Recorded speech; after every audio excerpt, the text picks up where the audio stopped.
Hi everybody, it's your friendly neighborhood hanger hobbit here, and I thought for Pearl Harbor Remembrance Day, hey, I've got one of the birds that actually flew at Pearl Harbor, Rasmussen's P-36A. So why not take it out on this day of remembrance and see what he flew? Heck yes. It's going to be a little more off the cuff because, hey, haven't flown this in 3 forevers. And oh, are you kidding me? Really? Right off the freaking bat, we've got a douchebag. Oh, give me a freaking break. And I think he's about to line up on a second. You know what? I'm sick of this. Yep, he's lining up to go for another one, so I think I'm just going to have to take out the trash. Hey, what can you do? Yep, look at him. He's lining up on that poor little pea shooters. I don't think so. Yeah, guess what? You got to go. Goodbye. Thank you. Scumbag. Picking on pea shooters. Good God, like the pea shooters don't have it bad enough in this game. Give me a frickin' break. Now, as I'm climbing up here after dealing with that douche, let me tell you a little bit about Phil Rasmussen, because, man, he was interesting. On the morning of December 7th, Lieutenant Rasmussen awoke in his barracks, looked out the window, and saw a whole bunch of Japanese airplanes dropping bombs on his airfield. So instead of getting dressed, he strapped a .45 caliber pistol to the outside of his PJs and ran to go grab an airplane.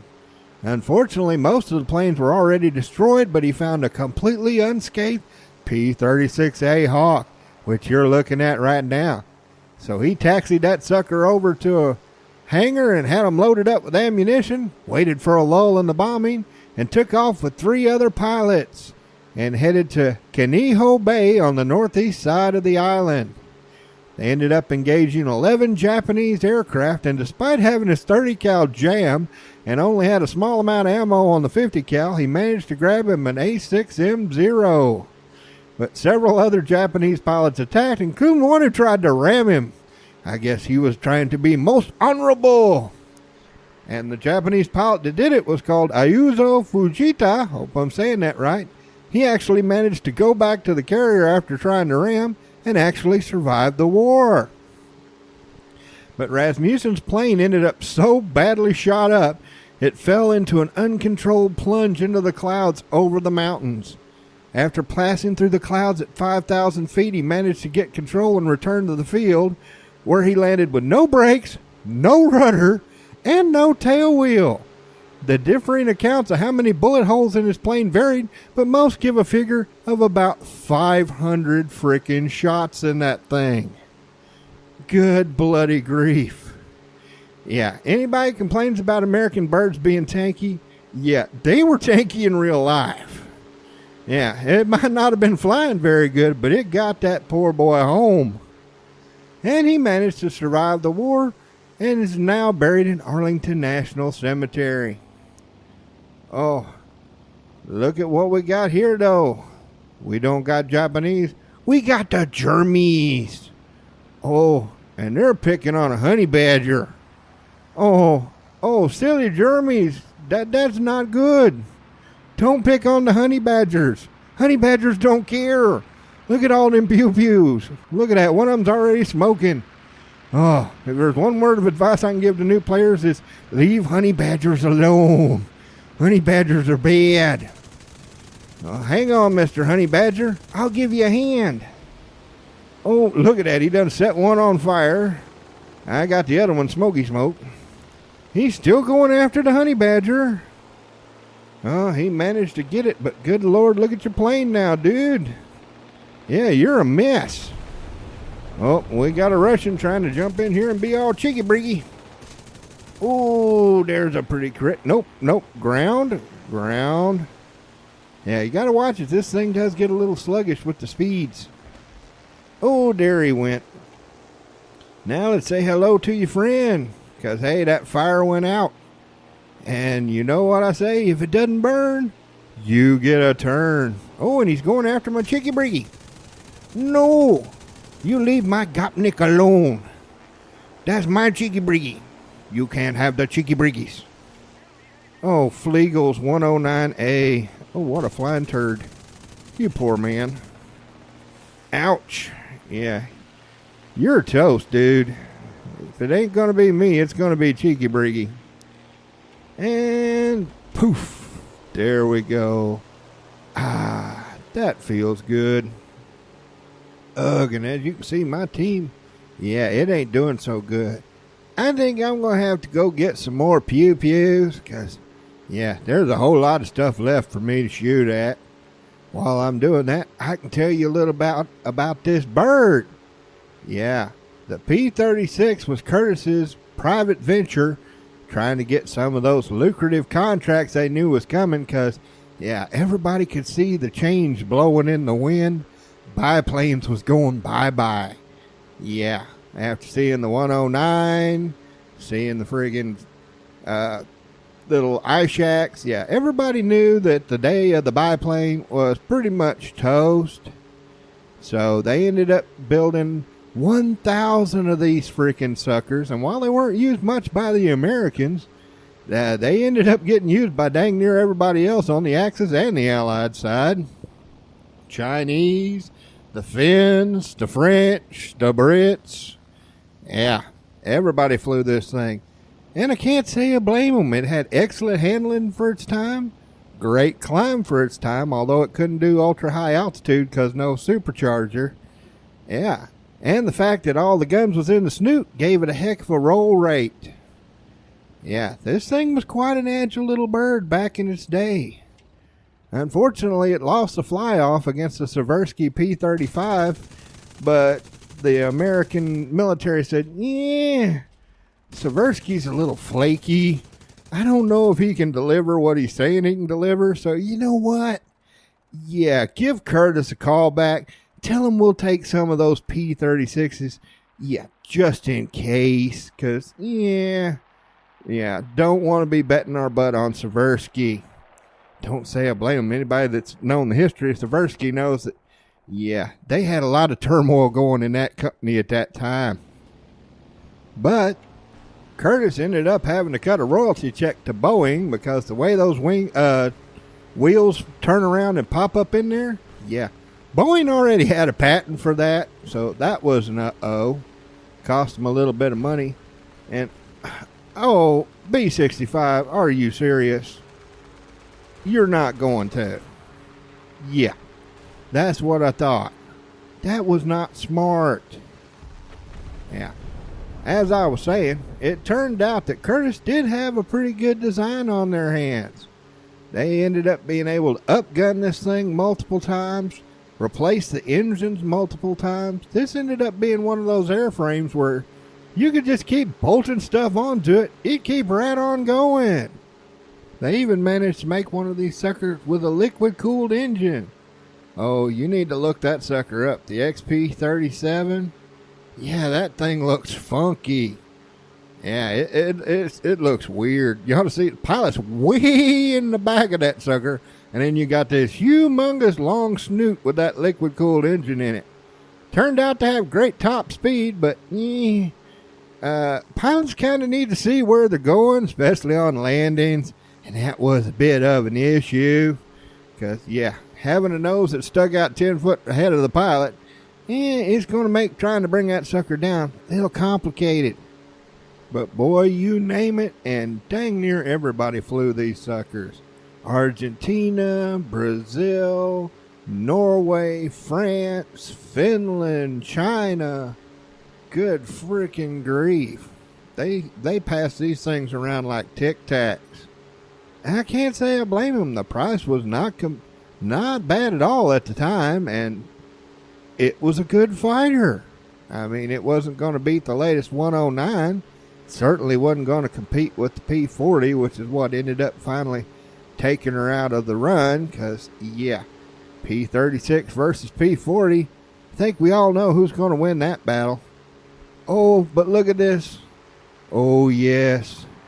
For Pearl Harbor Remembrance Day, We got Japanese. Oh, yes.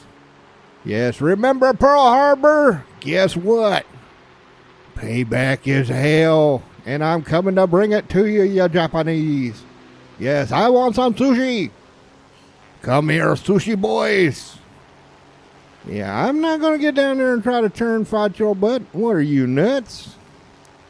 Oh, that's it. You just try to helicopter up here. I got all the energies. Yeah, you just stall yourself on out there, buddy. I do appreciate you doing silliness like that. Oh, Lord, I got targets to the left of me, targets to the right. There I am, surrounded by the sushi. Oh, now I'm just going to... Oh, look at him. You can't catch me. You are slow. You are very slow. Look at all this power. Oh, here comes the cheeky breekies. Yes. That's a good gopnik. Get in there. Throw some vodka bottles. Hit them with the hard bass. Oh, heck yes. We're going to have some fun now. Oh, goody, goody. Oh, that new sound thing's still throwing me off. I keep hearing it sounds like there's somebody behind me when there's not. Oh, hello there, Mr. A5. How are you doing? How's a little smack? I'm not really afraid of your pew-pews. Oh, there's that crit. Uh-oh, his buddy's trying to run to the base. Guess what? You're in a biplane. I'm in a Hawk. Yeah, I don't think that's going to work out so good for you, buddy. Is that the one I smacked earlier? I think it might be. Oh, and look at what's coming in. Another Japanese. Oh, heck yes. Oh, come here, Mr. Key 10. Oh, he jayed out and gave it to me for free. Well, heck, if you want to do that, I'll be more than happy to take it. Oh, heck yes. Because that leaves me free to deal with your buddy, the Float Boomer. Come here, Mr. Float Boomers. Oh, that's it. You keep trying to helicopter up. I am in a beautiful Curtiss Hawk. It's got the powerful engines. You are running on a Japanese lawnmower. That's not going to work for you. Oh, come here. Come here. No, not getting into a turn fight with you. No, that's the one place where you're good and I'm not. So, no thank you. Oh, there we go. There we go. Got me some sushi on Pearl Harbor Day. Remember Pearl Harbor? Yeah, payback. We give you lots of payback. Oh, heck yes. Now, as for how you'd fly something like the Rasmussens, simple. Keep her hot. Speaking of hot, you will have to watch the temps, because you notice I have to drop it down to about 94% to get this baby to cool off. Because, yeah, once she starts getting hot, she don't want to cool, which you can understand if you look right there at the snoot. Yeah, they always had issues with the cowlings on these things and getting enough cooling to that big old radiator. So, yeah, that was one problem that they always seemed to have. Never seemed to quite get worked out too good. But, hey, it's easy enough to work around in the game. Just drop it down to 94, 95%. Let her cool down a little bit. And then you can kick her right back on up and get her running hot again. Oh, yes. You got to fly this as a strict boom and zoom. I know a lot of people talk about how good the Hawks are in the turn. And, yeah, they're decent in a turn. They're not going to beat a CR-32. Not going to beat an A5M4. Not going to beat a whole lot of the planes that you run into when it comes to the turn rate. So, yeah, while it can turn good, yeah, I wouldn't bet my biscuits on it. No. Instead, use that big, powerful motor. Wind this baby up, get her running hot, and then rush in there, smack that sucker down, and then boom out the other side. Keep that speed going, and they're not going to be able to catch you. Meanwhile, there's going to be very few that you can't just run down. In fact, the only one I think you can't run down is the HE-100s. Well, that and the CW, oh my God, why the hell isn't that thing at 2.721? which I agree with Joseph's 2000. That thing does not need to be at 2.0 BR. That's just stupid. Oh no. Oh, the last one is an SM-79. I'm sorry, buddy. If there was anything else to shoot at, I would. God, I hate shooting those. They're such crappy bombers. Don't worry, I'll try to make it quick. Put you out of your misery. Yep, there went your rear gunner. Any chance you had is just gone. Poor thing. Why would you fly that thing? It's a flying pile of junk. Yeah, it's not going anywhere. Thank you.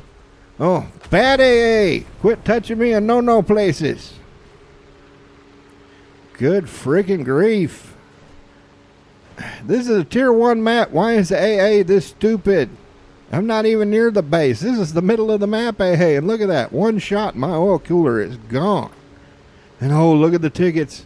It's down to the wire. Can we win it?